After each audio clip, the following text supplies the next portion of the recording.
Mathematics for JEE advance. Limit, continuity, differentiability, ये भी बहुत important.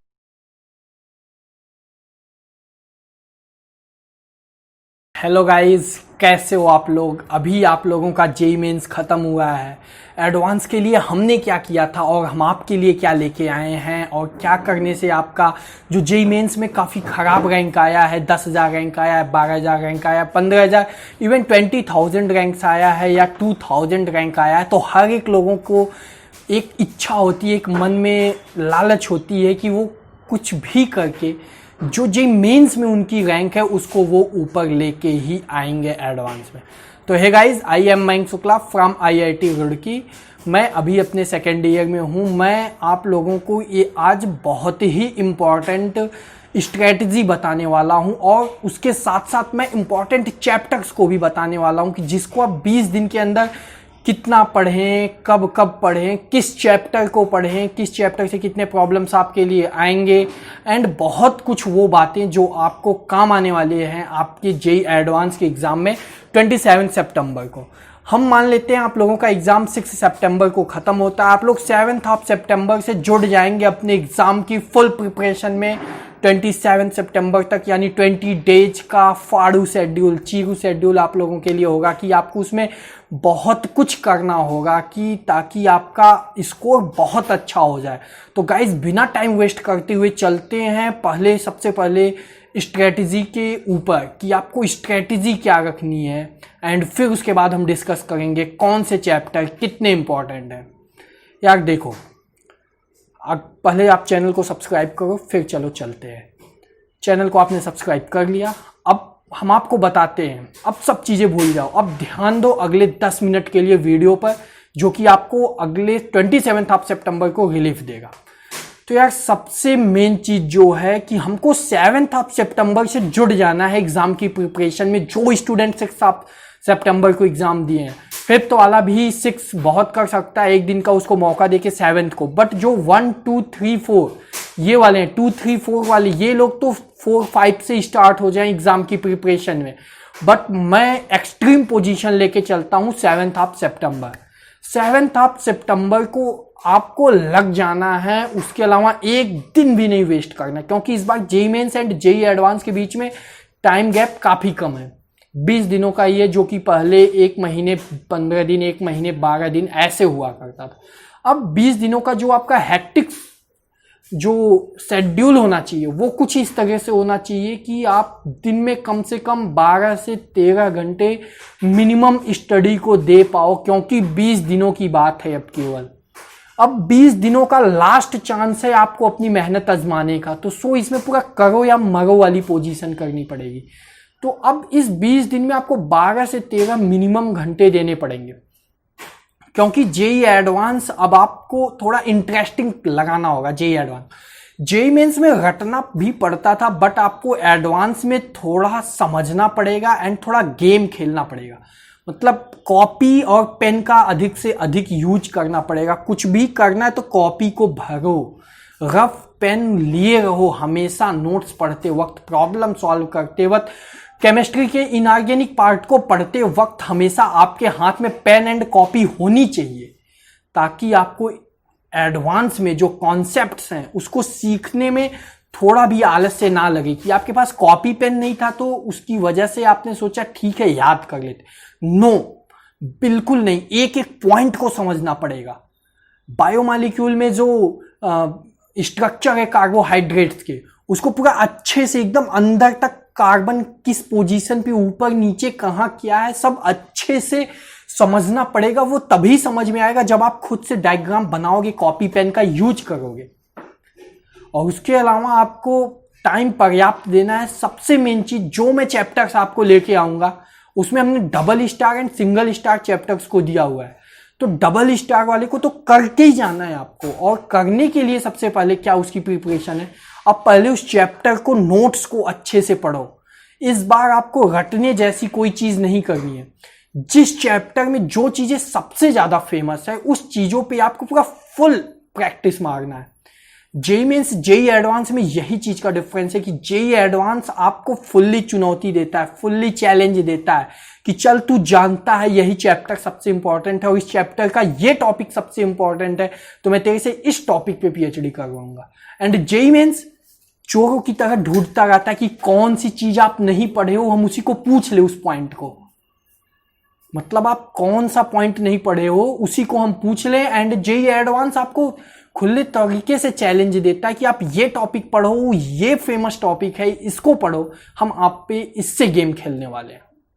So guys, famous topics पे आपको खुद से पीएचडी करना है। एंड पैराग्राफ्स वाले प्रॉब्लम्स आपके दिमाग को टेस्ट करते हैं, आपके माइंड को टेस्ट करते हैं, आपके सोचने की क्षमता को टेस्ट करते हैं। सो अपने सोचने की क्षमता को बढ़ाने के लिए आप लोग मेहनत करो, अभी बहुत ज्यादा प्रॉब्लम से सॉल्व करो। केमिस्ट्री, इनऑर्गेनिक केमिस्ट्री जो इसमें रिएक्शन को लिखो, जितने भी रिएक्शन K2MnO4 एंड सब कुछ का रिएक्शन लिखते जाओ, H2SO4 एंड बहुत सारी रिएक्शंस भर डालो। 20 से 25 पेज भर डालो एक दिन में केमिस्ट्री के लिए, ऐसे 40 से 45 पेज मैथ्स के लिए, 40 से 45 पेज फिजिक्स के लिए। मतलब आप लोग पढ़ने के अलावा एक कॉपी भरने का भी टारगेट कर सकते हैं।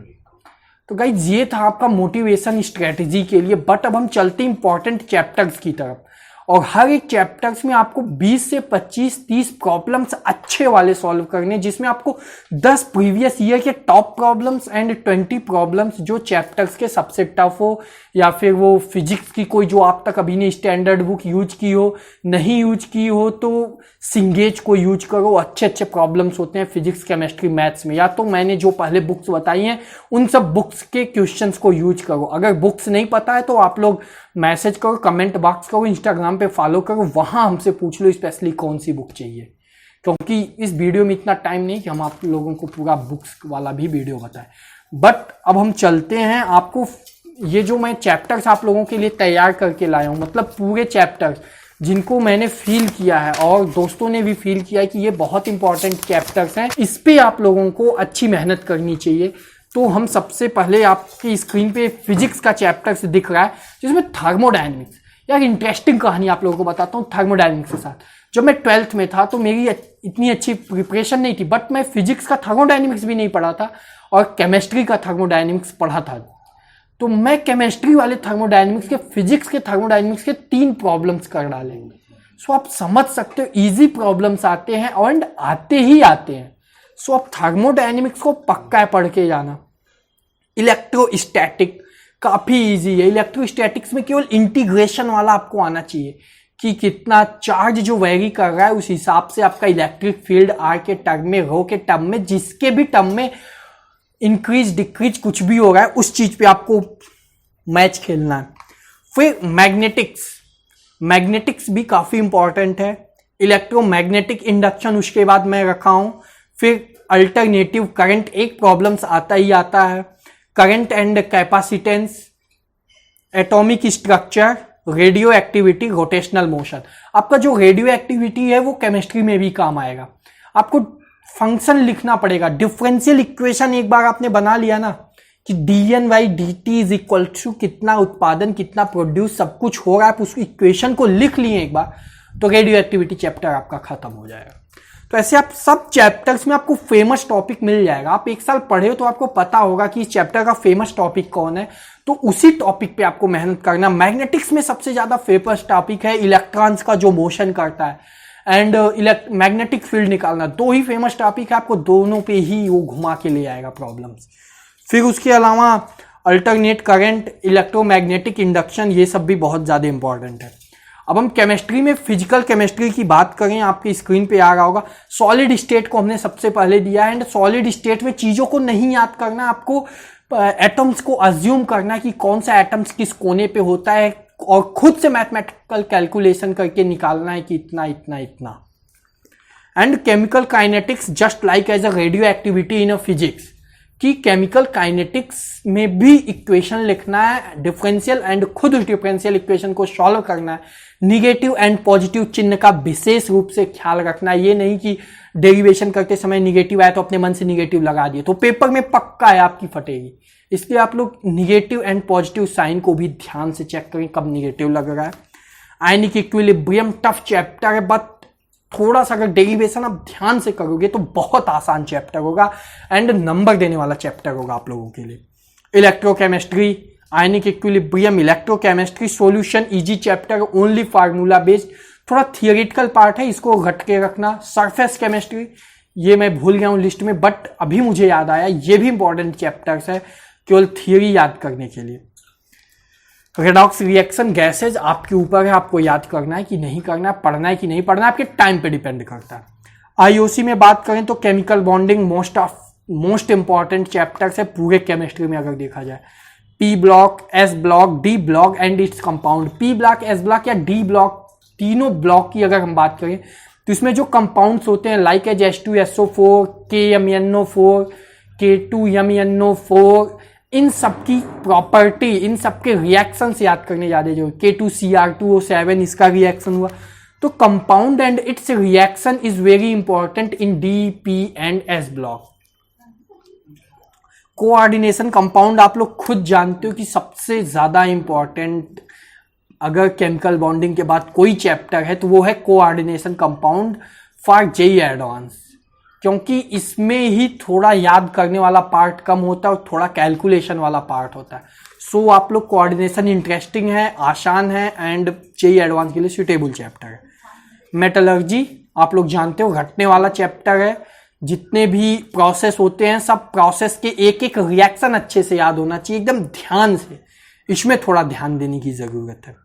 अब ऑर्गेनिक केमिस्ट्री की बात करते हैं तो उसमें आइसोमेरिज्म जो चैप्टर है सब लोग पढ़ते हैं, बट यार इसके सवाल जल्दी होते नहीं है, इसलिए आप लोग आइसोमेरिज्म अगर जिसका अच्छे से क्लियर ना वो केवल बेसिक पढ़ के छोड़ देना, क्योंकि इसके प्रॉब्लम्स थोड़े टफ होते हैं। मतलब आप आंसर कुछ लगाओगे, आप तो लगेगा कि आपने प्रॉब्लम्स को सॉल्व किया बट आंसर कुछ और होता है। सो आप आइसोमेरिज्म को ड्रॉप कर सकते हो, but GOC, name reactions, RMGX की reactions, biomolecule, Hofmann elimination, complete reaction mechanism आपको पढ़ के जाना है, क्योंकि पिछले 2-3 सालों में वो लगातार कंप्लीट रिएक्शंस पे देख रहे हैं। आप लोगों को मैकेनिज्म पे ज्यादा फोकस करना है, याद करने वाले पार्ट पे कम। कॉपी पेन जो पहले ही बोल दिया था वही यहां भी करना है, कॉपी पेन में भरते जाओ ऑर्गेनिक केमिस्ट्री में, टोटल लिखते जाओ, कितने चिन्ह लगातार, मतलब अजीब सा माहौल क्रिएट कर दो एकदम पूरा कॉपी भरने वाला। अब हम लास्ट टॉपिक मैथ्स पे आते हैं, तो मैथ्स में matrix determinant is the most important chapter of mathematics for JEE advance. Limit, continuity, differentiability, ये भी बहुत इंपॉर्टेंट है, तीनों मिला के 3 प्रॉब्लम आते हैं। Area under the curve, differential equation, maxima minima, monotonicity. हमने इंटीग्रेशन को लास्ट में किया है एंड सिंगल स्टार दिया है ड्यू टू, ये नहीं होता है, थोड़ा टफ होता है, बट सिंगल स्टार दिया है यानी 2 लेवल की इसमें प्रॉब्लम आते हैं, तो फर्स्ट प्रॉब्लम आपसे होना चाहिए। Quadratic equation, binomial equation, P and C, permutation and combination को आप बेसिक पढ़ो, आसान प्रॉब्लम आए तो हो जाए, टफ प्रॉब्लम आए तो ना हो, और इसलिए पढ़ो आसान वाले ताकि आपको प्रोबेबिलिटी में जो यूज है पी एंड सी का वो अच्छे से समझ में आ जाए। बट आप प्रोबेबिलिटी पक्का पढ़ के जाना, क्योंकि बेस थ्योरम, ट्री डायग्राम, बस 2 ही टॉपिक है जिससे जेईई एडवांस पूछता है। सो आप लोग प्रोबेबिलिटी को मत मिस करना, इसको जरूर पढ़ के जाना। वेक्टर थ्योरी मेंस के समय से ही बाप है, तो अभी भी बाप रहेगा। सबसे ज्यादा प्रॉब्लम, सबसे सस्ता प्रॉब्लम आपके लिए लेके आएगा। पैराबोला, हाइपरबोला, इलिप्स, ये भी इंपॉर्टेंट है, आसान है। सर्कल को मैंने सिंगल स्टार इसी वजह से दिया है कि यूज इसका होता है बट प्रॉब्लम्स टफ आते हैं। For use you should read circle, and use किस में है? पैराबोला, हाइपरबोला एंड एलिप्स में है। और हाइपरबोला में जो इक्विलैटरल हाइपरबोला यानी जो एक्सिस होती है 45 डिग्री वाली मेन एक्सिस से, वो वाला हाइपरबोला आप लोग एक बार पढ़ लेना, इंपॉर्टेंट है। एंड कॉम्प्लेक्स नंबर, फंक्शन, ये सब यूजेबल चैप्टर्स है। सॉरी, कॉम्प्लेक्स नंबर यूजेबल नहीं है, बट सस्ते प्रॉब्लम्स आते हैं कभी कभी, तो एक बार पढ़ लेना अगर टाइम मिले तो। बट फंक्शन को तो पढ़ना, इस डीप में जाना हो तो चले जाना, बट पहले यूज के लिए केवल पढ़ लेना domain, range and some introductions of special functions like as a signum and fraction function, इन सबका थोड़ा अच्छे से ले लेना। और बाकी पेपर आप लोग अच्छा करोगे अगर ये सब स्ट्रेटेजी को आपने अप्लाई किया और 20 दिन जोश के साथ मेहनत किया। और मैं भी अच्छा करूंगा अगर आप चैनल को सब्सक्राइब करोगे, लाइक करोगे, वीडियो को शेयर करोगे, आपके दोस्तों का फायदा होगा। तो thank you guys for watching me.